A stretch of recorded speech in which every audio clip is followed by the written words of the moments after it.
ہماری حکومت تو جو ہے وہ میڈیا کے حوالے سے ان چیزوں سے سینسٹائز بھی ہوتی ہے، ان کے اوپر ہم عمل درآمد بھی کرتے ہیں بہت ساری چیزیں۔ فادر حسین صاحب، چونکہ آپ کا تعلق میڈیا سے ہے اور بڑے سینئر موسٹ ظاہر جرنلسٹ ماشاء اللہ سے، مجھے آپ بتائیں کہ جب یہ بات ہوتی ہے فریڈم آف ایکسپریشن کی، اور جس طرح سے وزیر اعظم صاحب نے بھی آج کہا کہ تنقید تو وہ مائنڈ نہیں کرتے، لیکن جب باقاعدہ طور پر پروپیگنڈا ہوتا ہے، کیا واقعی باقاعدہ پروپیگنڈا ایجنڈا سٹور ہو رہے ہوتے ہیں؟ اور اس میں ڈفرینس پھر آپ تھوڑا سا کہ باقاعدہ پروپیگنڈا اور کرٹیسزم۔ دیکھیے نادیہ، بہت شکریہ۔ یہ جو معاملہ ہے نا، ہمیں تھوڑا سا ہر معاملے کی اگر ہم گہرائی میں جائیں تو چیزیں زیادہ تھوڑی سی کلیئر ہو جاتی ہیں۔ دیکھیے، فریڈم آف دی ایکسپریشن ایک کانسٹیٹیوشنل رائٹ ہے، اور وہ رائٹ ہے جب اس میں بات کی جاتی ہے کہ جناب مجھے کوئی کہے، آپ مجھے کہیں کہ دیکھیے یہ بات تو ٹھیک ہے کہ فریڈم ہونا چاہیے، مگر اس فریڈم میں یہ چیز نہیں ہونی چاہیے، تو اگلا سوال فوراً آتا ہے کہ یہ فیصلہ کون کرے گا؟ اگر آپ کہتے ہیں کہ دیکھیے جی پروپیگنڈا نہیں ہونا چاہیے، تو اگلا سوال ہوگا یہ کون فیصلہ کرے گا کہ یہ پروپیگنڈا ہے یا نیوز ہے؟ یہ سوالات جینوئن سوال ہیں، ان کا کوئی ہارڈ اینڈ فاسٹ رول نہیں ہے۔ دیکھیے، اگر پاکستان میں میڈیا فریڈم کے اوپر سوال اٹھتا ہے تو اس کی جینوئن وجوہات ہیں، مختلف ہو سکتی ہیں۔ اگر وزیر اعظم صاحب یہ کہتے ہیں کہ پروپیگنڈا ہے، اور جس طرح آج انہوں نے انٹرویو میں کہا کہ اگر میری جگہ یہی کام جو ہے وہ برطانیہ کے وزیر اعظم کے ساتھ ہوتا تو وہ ملینئر ہوتا کیونکہ وہ ڈیمیجز کر سکتا، ٹھیک ہے جی، بالکل ٹھیک ہے۔ ہمارے ہاں یہ کیوں نہیں ہے؟ کیونکہ ہمارے لائبل لاز ٹھیک نہیں ہیں۔ ہمارے لائبل لاز ٹھیک کیوں نہیں ہے؟ کیونکہ کبھی کسی نے ان کو ٹھیک کرنے کی کوشش ہی نہیں کی۔ تو مسئلہ ایکچولی میڈیا کا نہیں ہے، اس کے ساتھ بہت جڑے ہوئے مسائل ہیں۔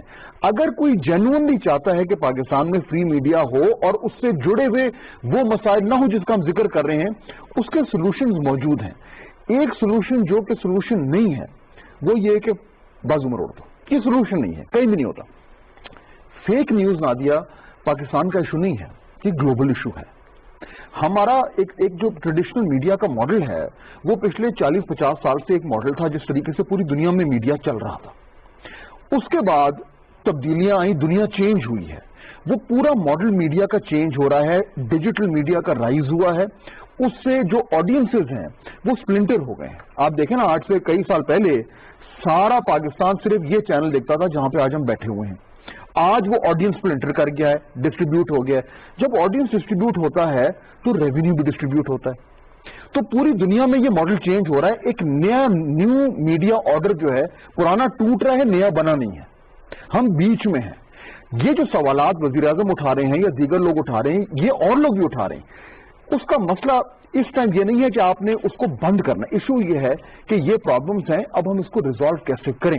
تو میرا خیال ہے اپروچ تھوڑی سی ہمیں زیادہ میچیور لینی پڑے گی، اس کے بجائے کہ ہر بندہ پہلا فیصلہ کر لے کہ جی میرے خیال میں میڈیا کو ایسے کرنا چاہیے، فیصلہ کوئی نہیں کر سکتا۔ ٹھیک ہے، اس پہ مزید میں بات کروں گی جو ریگولیٹری باڈی کی بات کی ہے فاروق کبیر صاحب نے، لیکن اس کے پہلے جنرل شعیب صاحب، ہم نے یہ دیکھا کہ جو پچھلے ادوار تھے، خاص طور پہ اگر ہم نواز شریف صاحب کے دور حکومت کی بات کر لیں تو ہمیشہ جو سول ملٹری ریلیشن شپ ہے اس پہ بڑا کوسچن مارک ہے۔ شاید اسی سینیریو میں یا اسی کانٹیکسٹ میں آج وزیر اعظم صاحب یہ کہہ رہے ہیں، اور جب مجھے اچھی طرح یاد ہے جب انہوں نے شروع میں بھی جب یہ حکومت آئی تھی اور جی ایچ کیو میں کوئی تقریب تھی وہاں پر بھی یہ بات کی گئی تھی، آج پھر ایک دفعہ پھر اس کا ادا کیا گیا۔ آپ کو لگتا ہے کہ جو پچھلی گورنمنٹ میں رہے، جو پچھلے ادوار میں رہے، ان سے حالات اب بالکل ٹھیک ہے، بالکل بہتر ہے، جس طرح سے وزیر اعظم صاحب نے بھی آج ذکر کیا؟ نادیہ، میں آپ کے سوال کا جواب دینے سے اگر آپ اجازت دیں تو میں ایک اسٹیٹمنٹ جو ہے وہ میڈیا کے حوالے سے بھی کر دوں۔ فہد نے چونکہ بات کی ہے تو فہد کے ساتھ میری کمیونیکیشن مسترد تو کم ہے، لیکن میں ایک اپنے تعلق کی بنا پہ میں تھوڑا اس کے اوپر تنقید کر سکتا ہوں۔ وہ یہ ہے کہ فہد کو اگر قانون دیکھیں جو ہمارا آئین کا آرٹیکل ہے تو اس میں ساتھ یہ لکھا ہوا ہے کہ آپ کو آزادی ہے آپ اظہار رائے کی، پرووائڈڈ آپ ملک کے کسی اور قانون کو وائلیٹ نہ کر رہے۔ اس میں مثال کے طور پہ آپ آزادی اپنی اظہار رائے آپ کے پاس ہے، آپ بات کرتے ہیں، لیکن اس سے فرقہ واریت پھیل سکتی ہے، اس سے کوئی منافرت پھیلتی ہے، معاشرے میں جھگڑا کھڑا ہو سکتا ہے، یہ آزادی نہیں ہے۔ جس طرح بلاد فہمی کے معاملے میں بڑے سینسیٹیو ہم یہ کہتے ہیں کہ جناب یہ کوئی آزادی نہیں ہے کہ آپ ہمارے نبی صلی اللہ علیہ وسلم کے بارے میں اس طرح کی باتیں کریں۔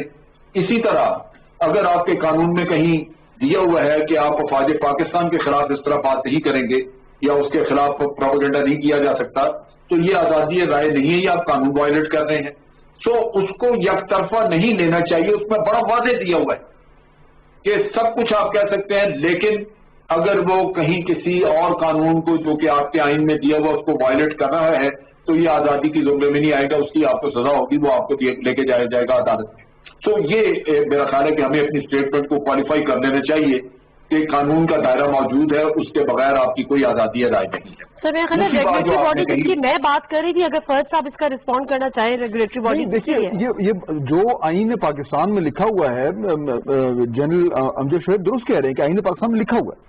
سوال یہ ہے کہ اگر جو بھی لا آف دا لینڈ ہے اس کو اگر کوئی بھی میڈیا وائلیٹ کرتا ہے تو اس کا ایک طریقہ کار ہے۔ آپ کسی بھی جگہ، کسی پاکستان میں کسی بھی ایریا میں کوئی بھی قانون اگر آپ وائلیٹ کرتے ہیں تو اس کا ایک طریقہ کار ہوتا ہے، عدالتی کارروائی ہوتی ہے۔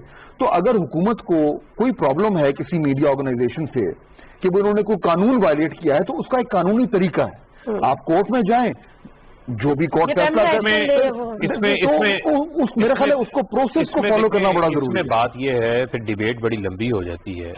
دیکھیں جو اصل چیز یہ ہے کہ جس کو ہاتھ ڈالو وہ کہتا ہے کہ نہیں جو ہے وہ آزادی رائے کے اوپر جو ہے وہ قدغن لگنے لگ گئی ہے، وہ کوئی قانون ماننے کو تیار نہیں ہے، جو ایگزسٹنگ لا ہے اس کو ماننے کو تیار نہیں ہے، وہ ہاتھوں پہ وزیر بہن کے آ جاتے ہیں، کہتے ہیں ادارے کے اوپر حملہ ہو گیا۔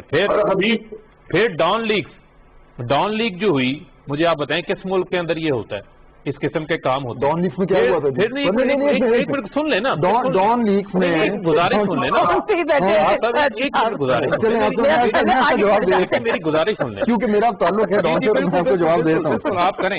دیکھیں پھر کیا ہوتا ہے، پھر ہوتا ہے بجائے ہم کسی انڈیویجول ایکٹ کو کنڈیم کرنے کے ساتھ ہم کہتے ہیں نہیں میرے صحافی بھائی کے اوپر، میرے وکیل بھائی کے اوپر، میرے پیٹی بھائی کے اوپر یہ بات آ گئی ہے، میں نے ایز اے کمیونٹی کے طور کے اوپر اس کے ساتھ کھڑا ہونا ہے، چاہے اس نے جو ہے وہ ایسی کی تیسی پھیر کے رکھ دی ہو، چاہے اس نے پولرائزیشن کرنے کی کوشش کی ہو، چاہے اس نے کمیونٹی کو ڈیوائڈ کرنے کی کوشش کی ہو۔ تو جنرل صاحب بات کر رہے تھے جو آزادی رائے کا حق ہے وہ کسی کی دل آزاری کے اوپر تو نہیں ہے۔ میں کر جاتی ہوں سول ملٹری ریلیشن سے جنرل صاحب، ڈان لیکس کا ذکر کر دوں، لیکن دیکھیے وہ ایشو جو ہے وہ اس طریقے سے جو کچھ اگر آپ اس وقت کی آپ ہیڈ لائنز کی سرخیاں نکالیں، جو بیانات آ رہے ہیں ہمارے سینئر ریاستی اہلکاروں سے، ان بیانات میں اور اس وقت جو بیانات تھے اس میں اب فرق نہیں ہے، اور ہائیسٹ لیول پہ اب یہ بات کی جا رہی ہے کہ وہ جو کچھ بھی تھا وہ اس طریقے سے نہیں تھا جس طریقے سے اس کو پورٹرے کیا گیا۔ تو ٹائم کے ساتھ ساتھ جو ہے وہ truth has come out in many. General صاحب سول ملٹری ریلیشن، اچھا جی دیکھیے بات یہ ہے کہ میاں صاحب کے دور میں خاص طور پہ پرابلمز رہیں، حالانکہ تعاون بہت تھا، یہ نہیں ہے کہ تعاون نہیں تھا، فورن پالیسی میں بھی تعاون تھا، خود راحیل شریف ان کو لے کے گئے، ایران بھی لے کے گئے، سعودی عربیہ لے کے گئے جہاں یہ تعلقات بگاڑائے تھے، یہ ساری چیزیں تھیں، لیکن میاں صاحب کو خود اپنے اندر بھی جھانکنا چاہیے ان کی پرسنالٹی ہے کیا۔ دو چیزیں ہیں ان کے اندر، درگزر اور معافی کا جذبہ قطعاً نہیں، وہ بہت لمبے وقت تک اپنے ساتھ چیزوں کو باندھ کے رکھتے ہیں، جس میں دشمنی، جس میں نفرت، جس میں آپ کہہ لیجئے کہ یہ جذبہ۔ پھر ان کا سینگ پھنسانے کا جو مسئلہ ہے وہ ہمیشہ سے ہے، اس غلام اسحاق خان سے لے کے آج دن تک جب حکومت میں آئے ہیں، انہوں نے اگر چیف آف آرمی صاحب 2 سال ریسرچ کر کے اپنے مطلب کا ڈھونڈا ہے تو جب وہ آ گیا لگا دیا تو پہلے ہفتے ہی ان کے ساتھ اس کا پھڑا کھڑا ہونا چاہیے۔ یہ انسان کو خود اپنے اندر بھی دیکھنا چاہیے کہ کیا سارا پاکستان کر رہا ہے، یہ میرے اندر بھی کوئی مسئلہ ہے کہ میں ہر کسی کے ساتھ پرابلم کھڑی کر دیتا ہوں، یہ چیز بڑی امپورٹنٹ ہے۔ اب بات یہ ہے کہ اب واجب پاکستان ہر چیز میں جہاں ان سے مشورہ مانگا جاتا ہے وہ مثلا فورن پالیسی پہ لکھ کے مشورہ بھیج دیا جاتا ہے فورن آفس کو، اس کے بعد کبھی انسسٹ نہیں کیا گیا کہ جو ہم نے کہا تھا آپ اس پہ کیوں نہیں عمل کر رہے۔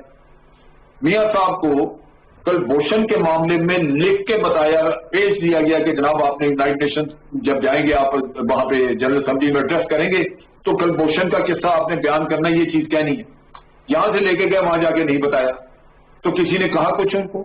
اور ڈان لیگ کا آپ سوچ لیجئے کہ جتنا سیریس وہ چیز، یہاں کا سٹنگ پرائم منسٹر وہ میٹنگ میں بات کر رہا ہے، میں بات کر دوں کوئی اور بات کر دے اس کی وہ وقت نہیں ہے، لیکن ایک سٹنگ پرائم منسٹر آپ کا یہ بات کرے اور آپ سنیے کہ بات انہوں نے کیا کی۔ انہوں نے کہا کہ جناب ہم تو ان لوگوں کو جو کہ یہ جو پراسکرائبڈ آرگنائزیشن تھی ان کو ہم تو ٹھیک کرنا چاہتے ہیں لیکن یہ ادارے نہیں ٹھیک کر رہے، اس پہ ISI پہ انگلی تھی، جبکہ ISI